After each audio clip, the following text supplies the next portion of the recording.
Have you ever kind of just looked down at your hands and realized, oh, wow, I'm biting my nails, and you didn't even know you were doing it?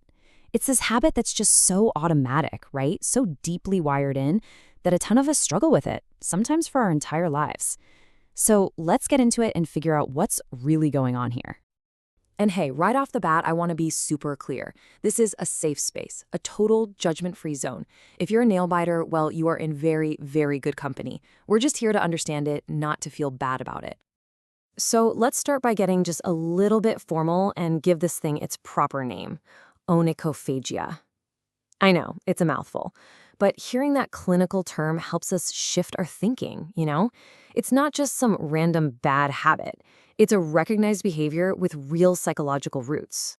And that brings us to our first big question. We're going to really unpack the psychology here, because the reason this habit is so common and so ridiculously hard to kick, well, it's way more complicated than you probably think.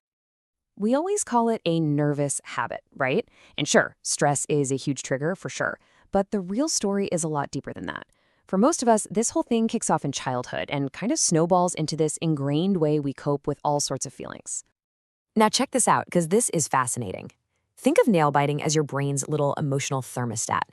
On one side, when you're understimulated, bored out of your mind, biting your nails gives you something to do, a little bit of stimulation.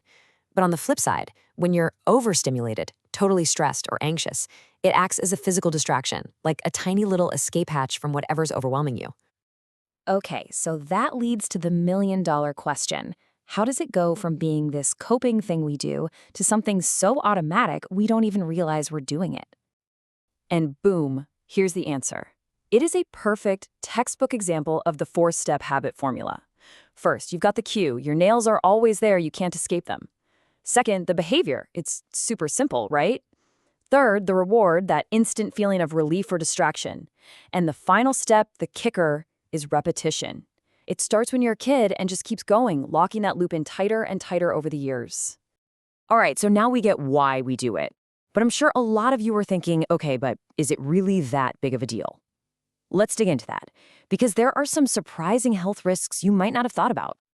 So the most obvious stuff is right there on your fingertips. I mean, chronic biting can lead to just plain weird-looking nails, painful soreness, and it can actually create little openings in your skin that are basically an invitation for nasty fungal or bacterial infections.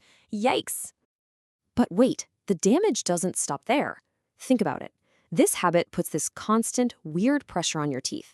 And over time, that can lead to chipping your enamel, it can actually shift your teeth out of alignment, and even contribute to some really painful jaw issues like TMJ. And this one is a big one. Your hands touch everything. So biting your nails is pretty much a nonstop delivery service for germs, bacteria, and viruses. Straight from the world, right into your system. It's a ridiculously easy way to get sick. Okay, that was the bad news. So let's talk about the good news, which is that you can absolutely break this habit. Let's switch gears, get positive, and look at a practical toolkit of actual strategies you can use to quit. But before we jump into the tactics, we have to start here. The most important thing is that you actually have to want to change. And remember, this habit didn't pop up overnight, so it's not going to vanish overnight either. You got to be patient with yourself, be kind. All right, your first real, actionable step is to become a detective. Start paying attention. When do you bite? Is it during that stressful Monday morning meeting? While you're zoning out watching TV? Just knowing what your triggers are is your first line of defense, because you can't fight an enemy you can't see. Next up, you gotta make it physically harder, or at least less pleasant to bite. Keep your nails short and smooth so there's less to grab onto. You can try that gross, bitter-tasting polish that makes you immediately regret your life choices. Or, hey, even investing in a nice manicure can work wonders. Sometimes you just don't want to ruin something you paid for. Look, your brain is looking for that little bit of stimulation, right? So give it a new job. Instead of biting, redirect that fidgety energy. Squeeze a stress ball, play with a fidget toy, chew a piece of gum. You're not just stopping a habit. You're actively replacing it with something better. Now, if the idea of quitting cold turkey feels totally overwhelming, try this. This approach is genius. Just start by picking one finger, just one, that is now off limits. Maybe your left pinky. Once you've got that one down, Add another finger to the no bite list. This turns a massive goal into these small, manageable, and totally achievable wins. Okay, for most people, these strategies we just talked about can really work. But sometimes nail biting can be a sign of something bigger, or it can cause problems that really need a professional. So let's quickly cover when it might be time to see a doctor.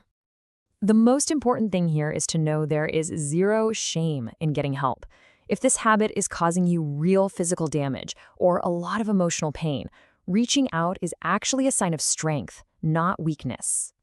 So, on the physical side of things, you've got to see a doctor if you see any signs of infection. We're talking redness, swelling, pus, pain, any of that. Or if there's bleeding, or if your nails start to look like they're separating from the skin. Those are clear signs to get it checked out. And then there's the mental health side. You might want to think about talking to a therapist if your nail biting feels really tied to severe anxiety or OCD, or if you've tried everything to quit and nothing works. And especially if it's just causing you a ton of stress. Therapies like cognitive behavioral therapy, or CBT, are amazing for this because they help you change the thoughts and behaviors that are driving the habit in the first place. So as we wrap this all up, I want to leave you with a different way to think about this whole journey, because quitting isn't really about restriction or just taking something away.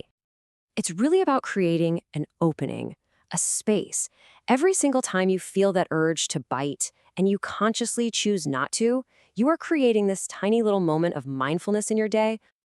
And that really brings us to the final, most important thought. The question isn't just how do I stop this thing?